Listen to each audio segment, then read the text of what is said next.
Então, tá. Olá, pessoal, estamos com mais um episódio da série Pense Digital. Eu já estou honradíssima de receber João José Forni, que está há 20 anos se dedicando a palestrar e dar consultoria de gestão de comunicação em crise, também autor do livro Comunicação em Crise e jornalista e especialista em comunicação e gestão de crise. Forni, muito obrigada, seja muito bem-vindo. Hoje a gente vai falar da pauta de crise, vazamento de dados, fake news e desinteligência em rede. Bom dia. O mestre. Bom dia a todos. Olha, obrigado, hein, pela oportunidade e é um prazer estar aqui com você. Estou à disposição, se puder colaborar com esse tema tão atual, né, e embora tão antigo, mas tão atual agora no período que vivemos, sim, sobre gestão de crise, fake news, tudo isso que acaba ameaçando a reputação da organização. Exatamente. Forni, a gente vai começar com vazamento de dados. Vazamento de dados, hoje, uma empresa anuncia, né, ou se é anunciado que vazaram-se dados, né, e são em milhões de dados, né, e é exponencial. Como é que você vê a gestão dessa notícia, né, quando ela está em crise, e de algumas empresas que fizeram essa notificação e não se chega a uma crise? Esse é um problema que está hoje na crista, vamos dizer assim, da onda das crises mundiais. Para você ter uma ideia, o Fórum Econômico Mundial, lá em 2020, ele não colocava a pandemia como uma ameaça ao mundo que surpreendeu todos nós e o mundo todo a partir de 2020. Ele colocava no topo o cyberataque e o que inclui o vazamento de dados, naturalmente. E continua sendo. Hoje ele está no segundo ou terceiro lugar de ameaças mundiais às organizações, a ponto de causar prejuízos milionários, eu estou falando em dólar, para empresas grandes que, apesar de terem estrutura, não se prepararam ou foram surpreendidas por eventuais vazamentos de dados ou informações, a ponto de os países estarem preocupados com isso e criarem leis, como aconteceu no Brasil, né, de proteção de dados dos clientes das empresas. Então, assim, é uma crise que cada vez mais está disseminada, né? Para você ter uma ideia, no governo Obama, houve um secretário de governo chamado Panetta, o sobrenome dele, e ele, na época, lá no governo Obama, 2008, 2009, ele dizia o seguinte: o terrorismo não é uma ameaça mais aos Estados Unidos. Nós estávamos há 8 anos ou 7 anos do atentado de 11 de setembro. Ele dizia: a grande ameaça que nós temos é o roubo, a invasão de dados. É o cyberataque, e não o terrorismo. Isso, gente, há 12, 13 anos atrás. Nossa. Enfim, a gente tem hoje, quando se anuncia vazamento de dados, eu, como especialista, eu às vezes assusto, porque parece que é anunciado e virou um novo normal. As pessoas não reagem. Como é que você vê esse cenário? Eu acho que as empresas hoje estão mais preocupadas com isso, Karina. Por quê? Por que elas estão preocupadas? Porque isso, além do prejuízo imediato que dá, os clientes ficam muito temerosos de continuarem operando com empresas que não cuidaram dos dados armazenados dos clientes que ela tinha. Vou dar um exemplo. Eu fiz um curso na Inglaterra em 2011, 2012, eu não me lembro, e a instituição que fez o curso, que faz vários cursos em diversas áreas, inclusive gerenciamento de crise, ela teve uma invasão, um roubo de dados. Houve um vazamento. E ela mandou uma carta a todos os clientes, eu recebi por e-mail, pedindo desculpas e garantindo o seguinte: nós tivemos uma invasão, roubaram os nossos dados, né, inclusive dados de cartão de crédito, que todo mundo pagava o curso com o cartão de crédito, mas eu quero tranquilizar os senhores de que os dados do cartão de crédito não serão usados porque nós conseguimos recuperar.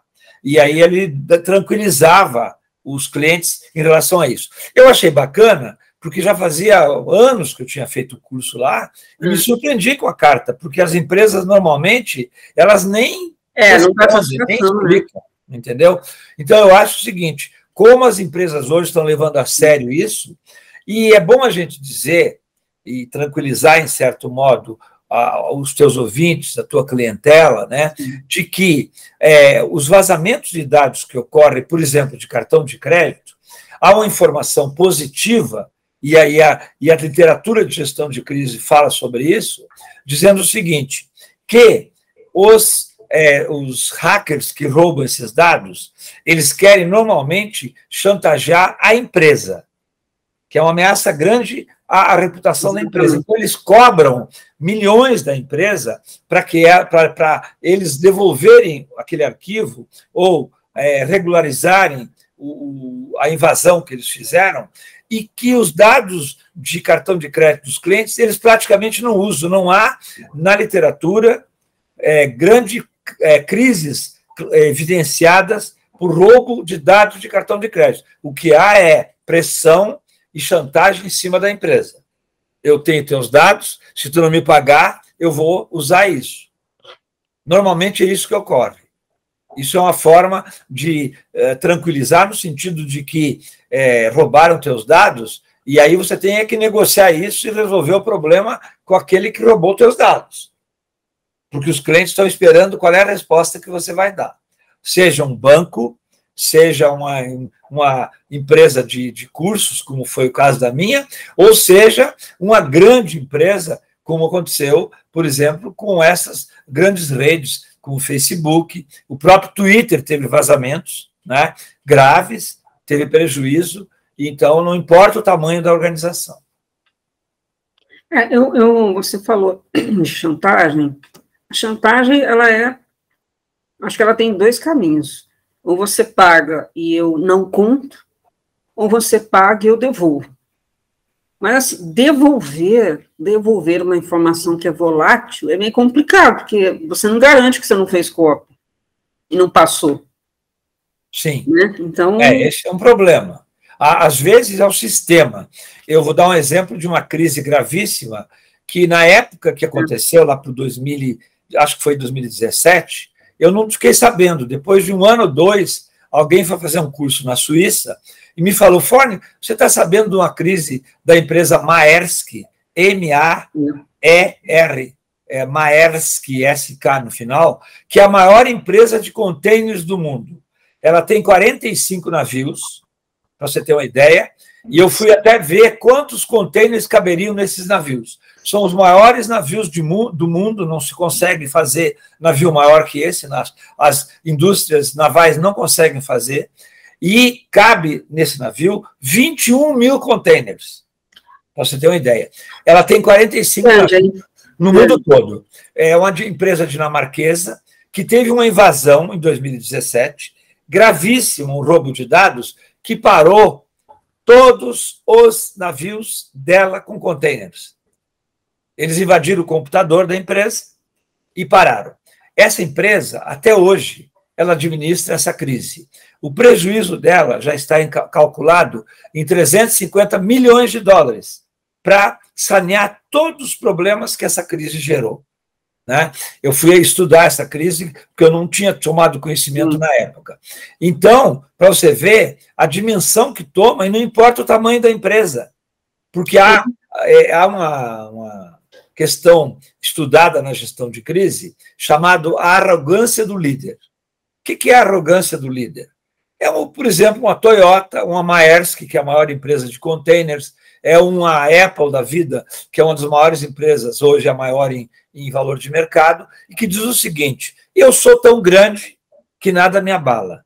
Essa que é a arrogância do líder. É uma questão muito estudada em gerenciamento de crise. Eu não vou ter crise, porque eu sou muito grande e ninguém vai se animar a me desafiar. Né? Eu tenho muito poder, eu tenho cacife financeiro, eu tenho cacife reputacional, então não vai me afetar. Isso é uma balela, é um mito, porque não importa. A Toyota teve uma crise grave nos Estados Unidos com problemas de acidentes que não foram administrados e estourou a crise. A GM teve problemas graves, não importa a marca, o tamanho da marca, como a Maersk e o próprio Facebook, com a crise de vazamentos com aquela famosa empresa britânica chamada Cambridge Analytics, que usava os dados do Facebook, né, e ele não sabia. Muito bem.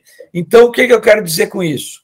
Que você perguntou, olha, a empresa tranquiliza, dizendo que os dados não vão ser roubados, mas acontece que ela fica anos. Eu estou falando em 2022 sobre uma crise que aconteceu em 2017. 5 anos. E ela está até hoje administrando. Então, o pós-crise de uma invasão, ele é muito grave. Ele é muito custoso. Ele dá prejuízo. Por isso que é recomendável as empresas terem isso como número 1 da gestão de risco dela, né? Na lista de mapa de risco, o cyberataque, a invasão, o roubo de dados, tem que estar no topo. Ela não pode desconsiderar que isso é uma ameaça de crise grave, que vai dar prejuízo financeiro e principalmente reputacional. Que esse é o grande risco que a empresa tem. Ela vai levar anos para se recuperar, para que as pessoas acreditem que os meus dados ali não possam ser vazados. Como cliente, eu tenho certeza que as pessoas que estão nos escutando e você não vai comprar, você não vai arriscar colocar o seu cartão de crédito numa empresa que teve vários ataques, vários vazamentos e que onde você perdeu a confiança, você não compra mais ali. Sim. Então é um problema grave de imagem. Estou falando disso, né? Que é o fundamento da gestão de crise, preservar a tua reputação. Confiabilidade, né? Porque no caso vão perder a confiabilidade na empresa. No vazamento de dados, você tem os 5 princípios básicos lá, né? Exatamente. Integridade, enfim, né? A empresa você está falando de crise grave. Grave, exatamente. Tem alguma crise, Forne, que você viu como um exemplo de gestão a nível tecnológico? Olha, eu vejo assim, os bancos estão muito preparados.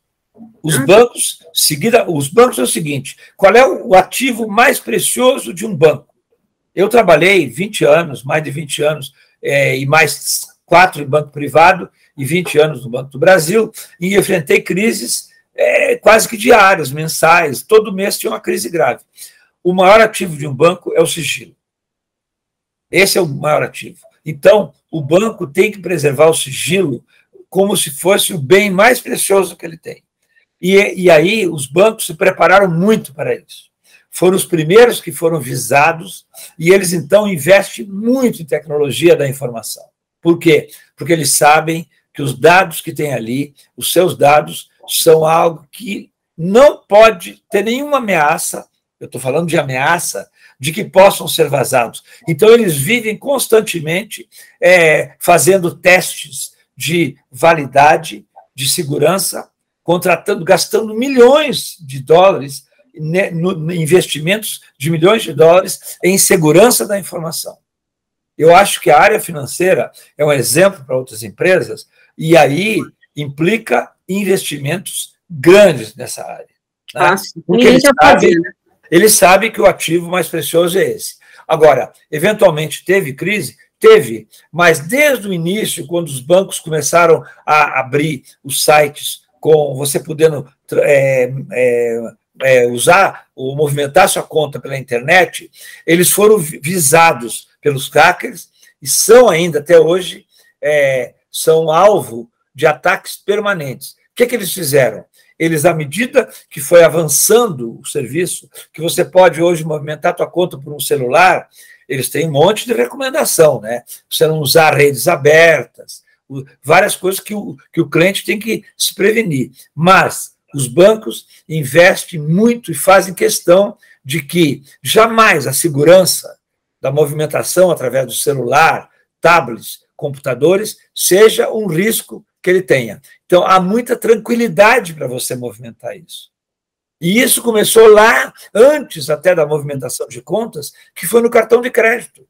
O cartão de crédito no banco, eu me lembro que eu pilotei a primeira campanha de cartão de crédito, acho que do Brasil, que foi do Orocard nos anos 80.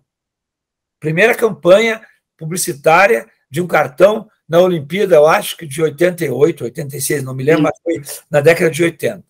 E aí as pessoas tinham dúvidas se o cartão de crédito tinha segurança. E lá começou o investimento em segurança para que a pessoa tivesse tranquilidade de comprar com cartão de crédito. Não se sacava ainda cartão de crédito, né? O Banco do Brasil foi pioneiro nisso e pioneiro também com ATMs.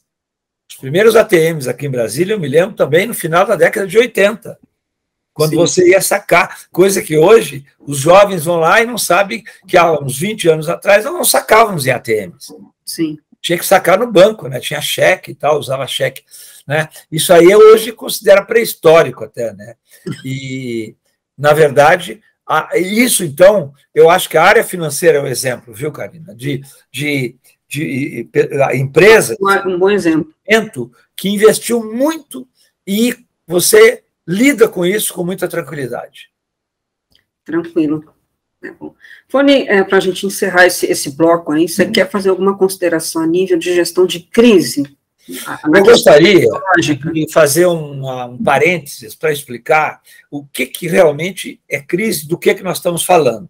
Você pode definir o que é realmente crise. O que é crise com a organização? As tomadas de decisão que você, como um papa aí no país, em gestão de crise... Como é que você precisa intervir num fato para você considerar como crise? Porque eu digo o seguinte, a crise, assim como a gente precisa de uma intervenção cirúrgica quando tem um problema, a crise exige uma intervenção imediata dos gestores e da equipe de crise.